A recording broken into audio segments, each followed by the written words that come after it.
संविधान द्वारा सिखाया गया एक रिवाज, जनता के लिए बेबाक आवाज।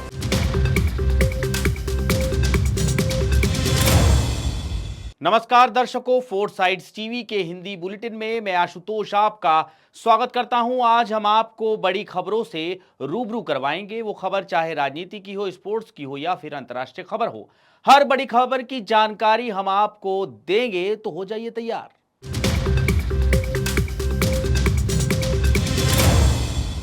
बुलेटिन में आज हम सबसे पहले बात करेंगे पीएम मोदी के दौरे की। बिम्स्टेक सम्मेलन में भाग लेने के लिए बैंकॉक पहुंचे पीएम मोदी की बांग्लादेश के अंतरिम सरकार के मुखिया मोहम्मद यूनुस के साथ बैठक शुरू हो गई है। यह मुलाकात बेहद अहम मानी जा रही है। इस बैठक के लिए मोहम्मद यूनुस की तरफ से अनुरोध किया गया था, जिसे भारत ने स्वीकार कर लिया।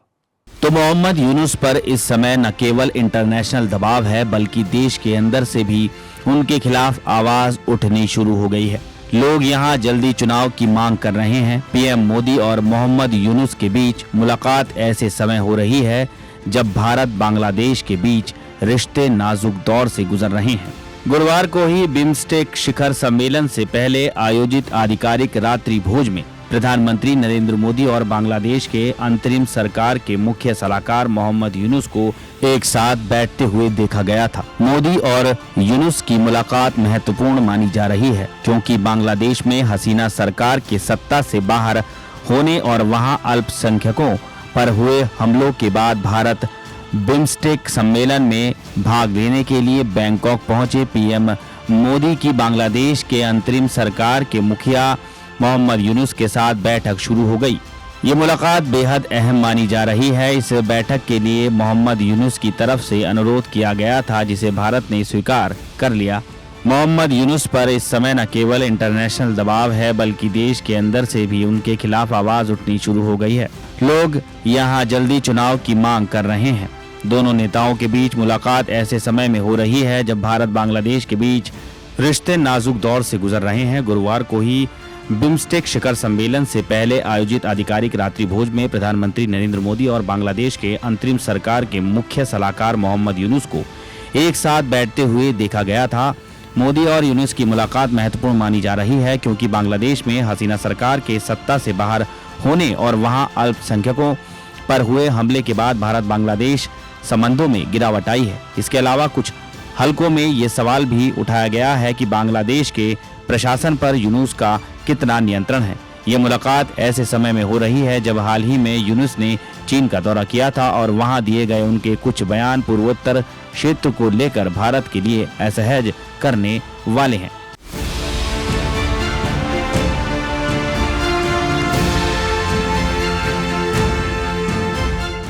वक्फ संशोधन बिल लोकसभा से पास हो चुका है। इस पर जारी राजनीति के बीच आरजेडी अध्यक्ष और पूर्व रेल मंत्री लालू यादव ने वक्फ संशोधन बिल को लेकर बीजेपी और संघ पर हमला बोला है। क्या कहा है लालू ने, आइए जानते हैं। लालू यादव ने सोशल मीडिया के जरिए कहा है कि अगर मैं संसद में होता तो सबको अकेले देख लेता। लालू यादव ने सोशल मीडिया प्लेटफॉर्म एक्स पर लिखा, संघी भाजपाई नादानों, तुम मुसलमानों की जमीनें हड़पना चाहते हो, लेकिन हमने सदा वक्फ की जमीनें बचाने के लिए कड़ा कानून बनाया है और बनवाने में मदद की है। मुझे अफसोस है कि अल्पसंख्यकों, गरीबों, मुसलमानों और संविधान पर चोट करने वाले इस कठिन दौर में संसद में मैं नहीं हूँ, अन्यथा अकेला ही काफी था। बता दें कि संसद में वक्फ संशोधन बिल को पेश करने से पहले लालू यादव का एक बयान सोशल मीडिया पर खूब वायरल हुआ था, जो साल 2010 का है। इसमें लालू संसद के सत्र में तत्कालीन सरकार से वक्फ संपत्तियों को लेकर बड़ा कानून बनाने की मांग कर रहे थे। हालांकि मौजूदा वक्त में लालू की पार्टी राष्ट्रीय जनता दल इस बिल का पुरजोर विरोध कर रही है। बुधवार को जब गृह मंत्री अमित शाह वक्फ संशोधन बिल पर लोकसभा में बोल रहे थे, तो उन्होंने चुटकी लेते हुए कहा था कि कांग्रेस ने लालू जी की इच्छा पूरी नहीं की, लेकिन हमने इसे कर दिया है। अब लालू यादव ने खुद सोशल मीडिया पर उस वीडियो को शेयर करते हुए बीजेपी पर करारा हमला बोला है। बीती रात वक्फ संशोधन विधेयक पर चर्चा के दौरान राज्यसभा में काफी गहमागहमी देखने को मिली। यहां भाजपा सांसद सुधांशु त्रिवेदी बिल पर चर्चा में भाग ले रहे थे। उन्होंने अपने भाषण के दौरान कुछ ऐसा कह दिया जिससे कांग्रेस सांसद दिग्विजय सिंह भड़क गए। विपक्षी सांसदों ने सुधांशु त्रिवेदी के बयान को आपत्तिजनक बताया और सभापति से उनकी बातों को कार्यवाही से हटाने की मांग करने लगे। इस दौरान दिग्विजय सिंह और केंद्रीय गृह मंत्री अमित शाह में भी जमकर तकरार हुई। दरअसल दिग्विजय जब सुधांशु की बात पर आपत्ति जता रहे थे, तब अमित शाह ने स्थिति को संभालने के लिए सदन को जवाब दे रहे थे। इसी दौरान दिग्विजय ने गुजरात दंगों का मामला उठाया, जिस पर शाह ने उनकी जमकर क्लास लगाई। दरअसल वक्फ बिल पर चर्चा के दौरान बोलते हुए सुधांशु त्रिवेदी ने कहा कि हमारी सरकार ने मुस्लिम समाज के अंदर सभी वर्गों को प्रतिनिधित्व देने का काम किया है।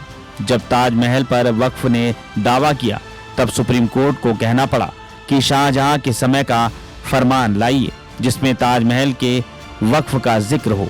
उन्होंने तंज कसते हुए ये भी कहा कि जहां जहां खुदा है वहां वहां भगवान है, बाकी आप सभी खुद बुद्धिमान हैं। उन्होंने अपने भाषण में इशरत जहां, अतीक अहमद, मुख्तार अंसारी का नाम लेते हुए कहा, ये लोग आज विपक्षी दलों के साथ हैं। इस पर एनसीपी शरद गुट की सांसद फौजिया खान ने आपत्ति जताई। इसके बाद सुधांशु त्रिवेदी ने ये भी कहा कि सदन में एक सदस्य मौजूद हैं जिन्होंने कहा था कि 26/11 के हमले आरएसएस ने कराए थे। इसे लेकर कांग्रेस के सदस्य भी आपत्ति जताने लगे। दिग्विजय सिंह अपनी सीट पर खड़े हो गए और बोले कि ये बहुत अपमानजनक है, मैं इसकी निंदा करता हूँ। इस पर सुधांशु त्रिवेदी ने कहा कि आपने उड़ता तीर क्यों ले लिया, मैंने तो आपका नाम लिया ही नहीं। लोकसभा में सोनिया गांधी के बयान पर जमकर हंगामा हुआ। बीजेपी के सदस्यों ने कांग्रेस संसदीय दल की प्रमुख सोनिया गांधी से माफी मांगने की अपील की है। विपक्षी सदस्यों ने जमकर हंगामा किया, जिसकी वजह से सदन की कार्यवाही शुरू होने के लगभग 5 मिनट के भीतर ही दोपहर 12 बजे तक के लिए स्थगित कर दी गई थी। आइए जानते हैं मामला क्या है। विपक्षी सदस्यों ने अमेरिका के टैरिफ को लेकर शुक्रवार को लोकसभा में हंगामा किया। बीजेपी नेताओं ने सोनिया गांधी की एक टिप्पणी पर गुस्सा जाहिर किया। सदन की कार्यवाही शुरू होते ही सत्ता पक्ष के कई सदस्य अपनी जगह पर खड़े हो गए और सोनिया गांधी से माफी की मांग करते हुए नारेबाजी करने लगे। दूसरी तरफ कांग्रेस और उसके कुछ सहयोगी दलों के सदस्यों ने अमेरिका के भारत पर लगाए गए टैरिफ विषय को लेकर सरकार और प्रधानमंत्री नरेंद्र मोदी से जवाब मांगा है और सदन में हंगामा किया। सदन में हंगामे के बीच ही लोकसभा अध्यक्ष ओम बिरला ने प्रश्नकाल शुरू कराया। महिला एवं बाल विकास मंत्री अन्नपूर्णा देवी अपने मंत्रालय से संबंधित एक पूरक प्रश्न का उत्तर देने के लिए खड़ी हुई। उस समय भी बीजेपी सदस्यों का जोरदार हंगामा जारी रहा। भाजपा सदस्य निशिकांत दुबे ने कहा, सोनिया गांधी ने संसद का अपमान किया है। वो जब चाहती हैं संसद पर हमला करती हैं, राष्ट्रपति पर हमला करती हैं, उपराष्ट्रपति पर अपनी टिप्पणी के जरिए हमला करती हैं। फिलहाल सोनिया गांधी राज्यसभा सदस्य हैं। वहीं दूसरी तरफ विपक्षी सदस्यों ने प्रधानमंत्री जवाब दो और प्रधानमंत्री सदन में आओ के नारे लगाए। नारेबाजी नहीं रुकने पर बिरला ने करीब 11:05 पर सदन की कार्यवाही दोपहर 2 बजे तक के लिए स्थगित कर दी थी। सीपीपी की मुखिया सोनिया गांधी ने गुरुवार को सरकार पर वक्फ संशोधन विधेयक को मनमाने ढंग से पारित कराने का आरोप लगाते हुए दावा किया था कि ये विधेयक संविधान पर सरेआम हमला है और ये समाज को स्थायी ध्रुवीकरण की स्थिति में बनाए रखने की बीजेपी की सोची समझी रणनीति का हिस्सा है।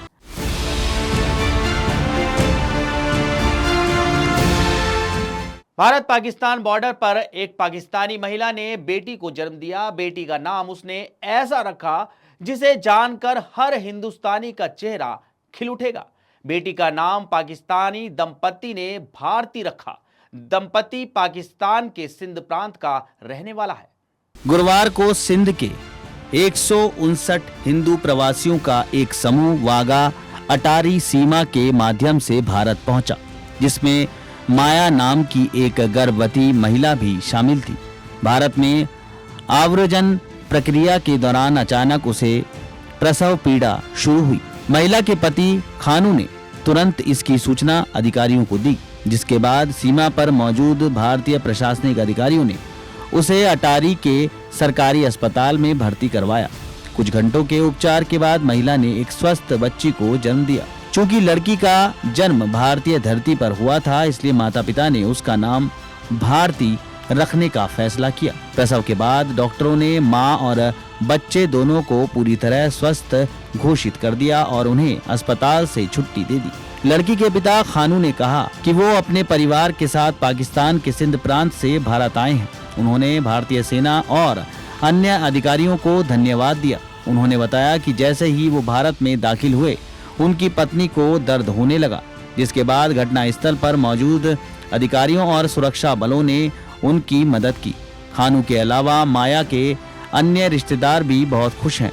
उन्होंने बच्ची का नाम भारती रखने पर भी खुशी जाहिर की। इस घटना ने भारत में इन अप्रवासी हिंदू परिवारों की नई शुरुआत को एक नया अर्थ दिया है। जहां वो अपने अस्तित्व और भविष्य की सुरक्षा को लेकर चिंतित थे, वहीं भारत की धरती पर जन्मी भारती उनके लिए आशा की नई किरण बनकर आई है। खानू ने बताया कि उनके पहले से ही 2 बेटे और 5 बेटियां हैं। अब उन्होंने भारतीय धरती पर एक और बेटी को जन्म दे दिया है। उम्मीद है ये लड़की उनका भविष्य बदल देगी।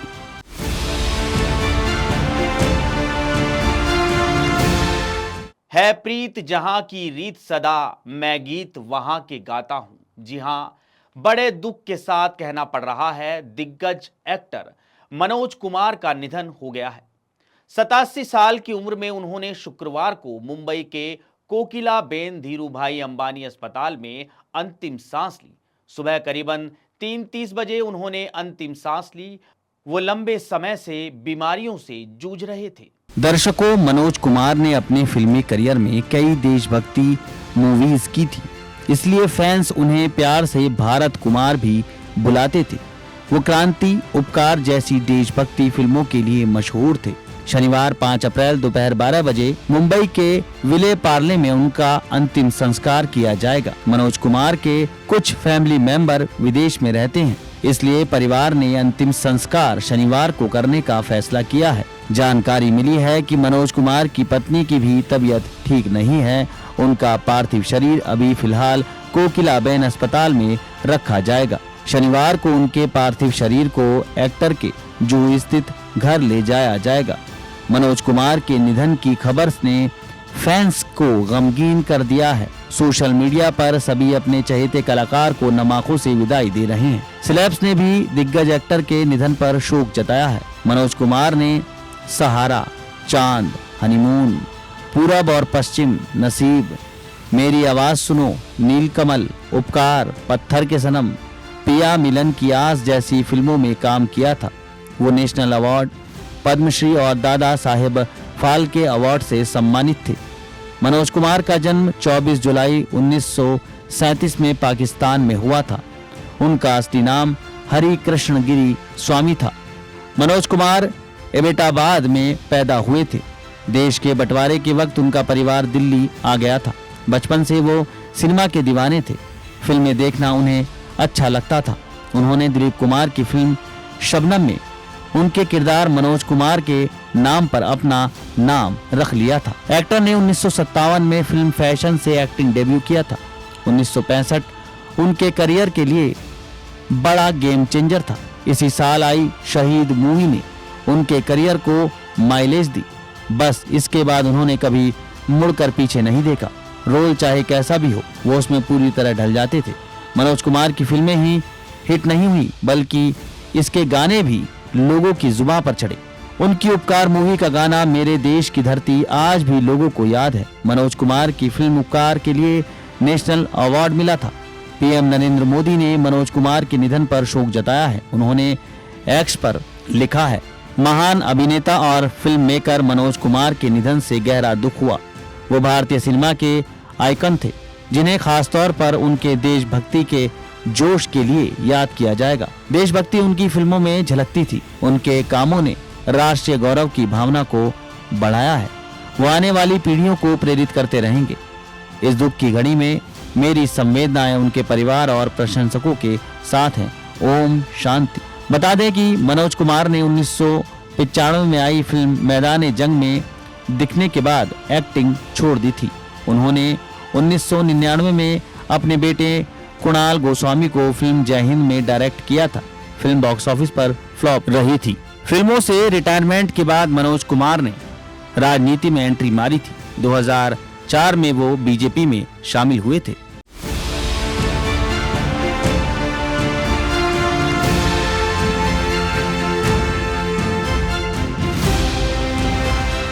लखनऊ सुपर जायंट्स टीम की शुरुआत अच्छी नहीं रही।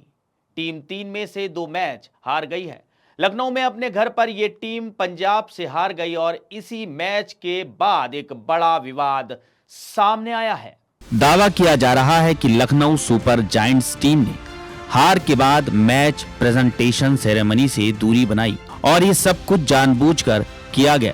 आरोप है कि मैच प्रेजेंटेशन के लिए लखनऊ के मालिक संजीव गोयंका को जाना था और वो मैदान पर भी मौजूद थे, लेकिन वो हार के बाद उस समय उस कार्यक्रम में गए ही नहीं। रिपोर्ट्स के मुताबिक एलएसजी ने पोस्ट मैच प्रेजेंटेशन में अपना कोई अधिकारी नहीं भेजा, जबकि होम टीम होने के नाते उन्हें ऐसा करना जरूरी था।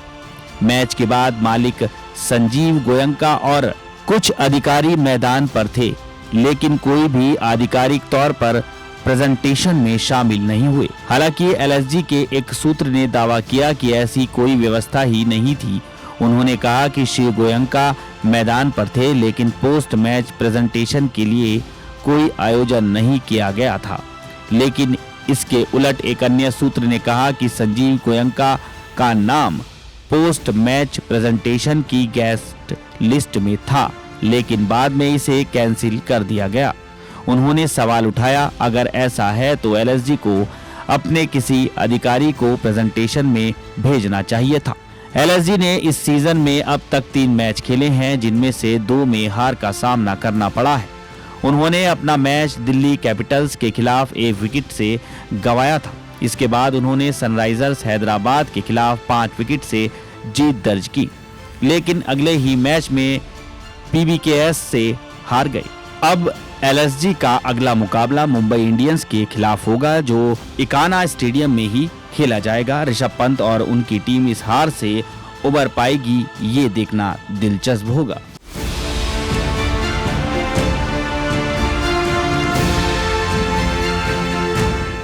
आईपीएल 2025 में तेज गेंदबाज मोहम्मद शमी सनराइजर्स हैदराबाद के लिए खेल रहे हैं। कोलकाता नाइट राइडर्स के खिलाफ टूर्नामेंट के 15वें मैच के लिए वो ईडन गार्डन्स में खेलने पहुंचे थे, लेकिन शमी के कोलकाता पहुंचते ही उनकी पूर्व पत्नी हसीन जहां ने उन पर जमकर निशाना साधा है। आइए जानते हैं उन्होंने क्या कहा। हसीन जहां ने बेटी आयरा को लेकर कई सनसनीखेज आरोप लगाए हैं। शमी इधर मैच खेल रहे थे, उधर उन्होंने सोशल मीडिया पोस्ट के जरिए उन पर कोलकाता आने के बावजूद बेटी से नहीं मिलने का आरोप लगाया। हसीन जहां ने पोस्ट में दावा किया कि शमी अपनी बेटी का ठीक से ख्याल नहीं रखते हैं। 3 अप्रैल की रात हसीन जहां ने अपनी इंस्टाग्राम प्रोफाइल पर पोस्ट शेयर किया, जिसमें उन्होंने लिखा, शमी अहमद कोलकाता आते हैं, लेकिन कभी अपनी बेटी आयरा से मिलने की कोशिश नहीं करते हैं।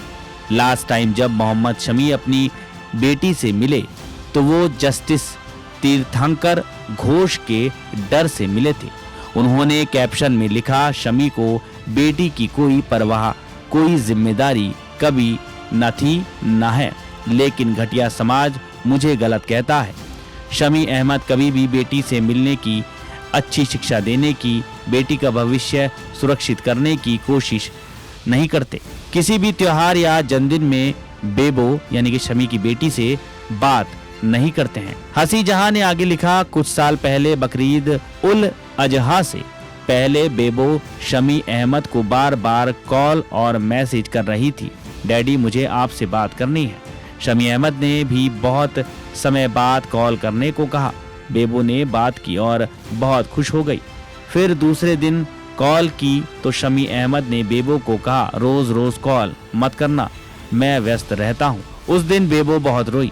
पिछली बार शमी अहमद बेबो से मिला था, वो कोर्ट के डर से 6 साल बाद मिला था। उन्होंने इसके अलावा भी अच्छे कपड़े, जरूरत की चीजें नहीं देने और सस्ते सामान देने जैसे भी आरोप लगाए। मोहम्मद शमी और हसी जहां आईपीएल के दौरान ही मिले थे। तब हसीन जहां कोलकाता नाइट राइडर्स के लिए चीयर लीडर काम करती थी। दोनों में प्यार हुआ और फिर 2014 में शादी हुई, लेकिन 4 साल बाद ही रिश्ता टूट गया।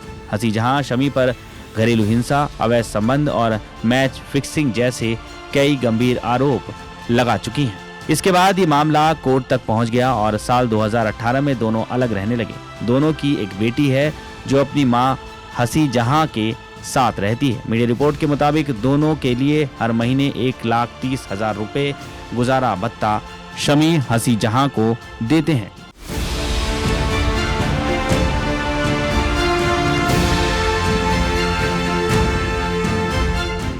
तो दर्शकों, हिंदी बुलेटिन में आज इतना ही। आप बने रहिए हमारे साथ, देखते रहिए 4 साइड्स टीवी।